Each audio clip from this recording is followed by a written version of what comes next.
யாத்திராகமம் 25ஆம் அதிகாரம். கர்த்தர் மோசேயை நோக்கி, இஸ்ரவேல் புத்திரர் எனக்கு காணிக்கையை கொண்டு வரும்படி அவர்களுக்கு சொல்லு. மனப்பூர்வமாய் உற்சாகத்துடன் கொடுப்பவன் எவனோ அவனிடத்தில் எனக்கு காணிக்கையை வாங்குவீர்களாக. நீங்கள் அவர்களிடத்தில் வாங்க வேண்டிய காணிக்கை அவன: பொன்னும் வெள்ளியும் வெண்கலமும் இளநீல நூலும் இரத்தாம்பர நூலும் சிவப்பு நூலும் மெல்லிய பஞ்சு நூலும் வெள்ளாட்டு மயிரும் சிவப்பு தீர்ந்த ஆட்டுக்கடா தோலும் தகசு தோலும் சீத்திம் மரமும் விளக்கெண்ணையும் அபிஷேக தைலத்துக்கு பரிமள வர்க்கங்களும் தூபத்துக்கு சுகந்த வர்க்கங்களும் ஏபோத்திலும் மார்பதக்கத்திலும் பதிக்கும் கோமேதக கற்களும் ரத்தினங்களுமே. அவர்கள் நடுவிலே நான் வாசம் பண்ண எனக்கு ஒரு பரிசுத்த ஸ்தலத்தை உண்டாக்குவார்களாக. நான் உனக்கு காண்பிக்கும் வாசஸ்தலத்தின் மாதிரியின்படியும் அதனுடைய எல்லா தட்டுமுட்டுகளின் மாதிரியின்படியும் அதை செய்வீர்களாக. சீத்திம் மரத்தினால் ஒரு பெட்டியை பண்ணக்கடவர்கள். அதன் நீளம் 2.5 முழமும் அதன் அகலம் 1.5 முழமும் அதன் உயரம் 1.5 முழமுமாயிருப்பதாக. அதை எங்கும் பசும்பொன் தகட்டால் மூடுவாயாக. நீ அதன் உட்புறத்தையும் வெளிப்புறத்தையும் அதனால் மூடி அதன் மேல் சுற்றிலும் பொன்னினால் திறனையை உண்டாக்கி அதற்கு 4 பொன் வளையங்களை வார்ப்பித்து அவைகளை அதன் 4 மூலைகளிலும் போட்டு, ஒரு பக்கத்தில் 2 வளையங்களும் மறுபக்கத்தில் 2 வளையங்களும் இருக்கும்படி தைத்து, சீத்திம் மரத்தால் தண்டுகளை செய்து அவைகளை பொன் தகட்டால் மூடி, அந்த தண்டுகளால் பெட்டியை சுமக்கும்படி அவைகளை பெட்டியின் பக்கங்களில் இருக்கும் வளையங்களிலே பாய்ச்சக் கடவாய். அந்த தண்டுகள் பெட்டியிலிருந்து கழற்றப்படாமல் அதன் வளையங்களிலே இருக்க வேண்டும். நான் உனக்கு கொடுக்கும் சாட்சி பிரமாணத்தை அந்த பெட்டியிலே வைப்பாயாக. பசும் பொன்னினாலே கிருபாசனத்தை பண்ணுவாயாக. அது 2.5 முழ நீளமும் 1.5 முழ அகலமுமாய் இருக்க கடவுது. பொன்னினால் 2 கேருபீன்களை செய்வாயாக. பொன்னை தகடாய் அடித்து அவைகளை செய்து கிருபாசனத்தின் 2 ஓரங்களிலும் வைப்பாயாக.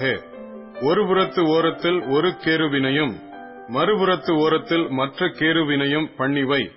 அந்த கேருபீன்கள் கிருபாசனத்தின் 2 ஓரங்களிலும் அதனோட ஏக வேலையாயிருக்கும்படி அவைகளை பண்ணக்கடவாய். அந்த கேருபீன்கள் தங்கள் செட்டைகளை உயர விரித்து தங்கள் செட்டைகளால் கிருபாசனத்தை மூடுகிறவைகளும் ஒன்றுக்கொன்று எதிர்முகமுள்ளவைகளுமாய் இருக்க கடவது. கேருபீன்களின் முகங்கள் கிருபாசனத்தை நோக்குகிறவைகளாயிருப்பதாக. கிருபாசனத்தை பெட்டியின் மீதில் வைத்து பெட்டிக்குள்ளே நான் உனக்கு கொடுக்கும் சாட்சி பிரமாணத்தை வைப்பாயாக. அங்கே நான் உன்னை சந்திப்பேன். கிருபாசனத்தின் மீதிலும் சாட்சி பெட்டியின் மேல் நிற்கும் 2 கேருபீன்களின் நடுவிலும் இருந்து நான் இஸ்ரவேல் புத்திரருக்காக உனக்கு கற்பிக்கப் போகிறவைகளை எல்லாம் உன்னோட சொல்லுவேன். சீத்திம் மரத்தால் ஒரு மேஜையையும் பண்ணுவாயாக. அது 2 முழ நீளமும் 1 முழ அகலமும் 1.5 முழ உயரமுமாய் இருக்க கடவது.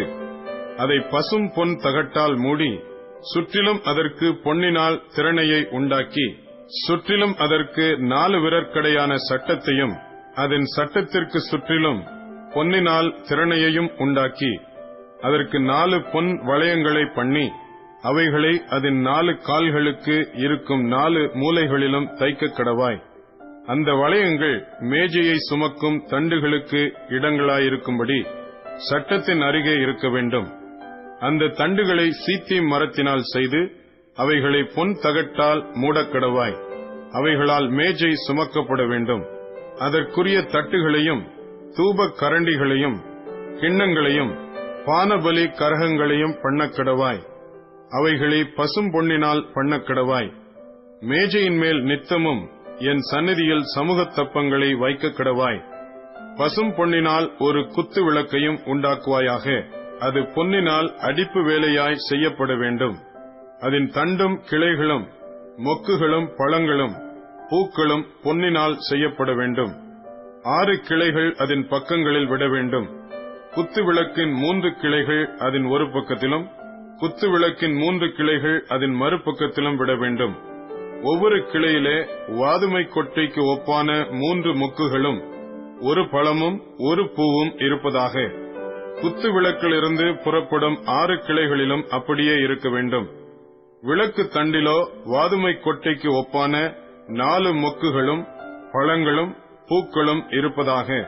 அதிலிருந்து புறப்படும் 2 கிளைகளின் கீழ் ஒரு பழமும், வேறு 2 கிளைகளின் கீழ் ஒரு பழமும், மற்றொரு 2 கிளைகளின் கீழ் ஒரு பழமும் இருப்பதாக. விளக்கு தண்டிலிருந்து புறப்படும் 6 கிளைகளுக்கும் அப்படியே இருக்க வேண்டும். அவைகளின் பழங்களும் அவைகளின் கிளைகளும் பொன்னினால் உண்டானவைகளாயிருப்பதாக. அவையெல்லாம் தகடாய் அடித்த பசும்பொன்னால் செய்யப்பட்ட ஒரே வேலையாயிருக்க வேண்டும்.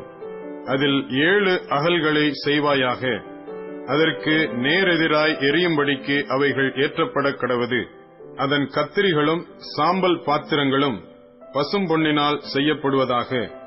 அதையும் அதற்குரிய பணிமூட்டுகள் யாவையும் 1 தாலந்து பசும் பொன்னினால் பண்ண வேண்டும். மலையிலே உனக்கு காண்பிக்கப்பட்ட மாதிரியின்படியே அவைகளை செய்ய எச்சரிக்கையாயிரு.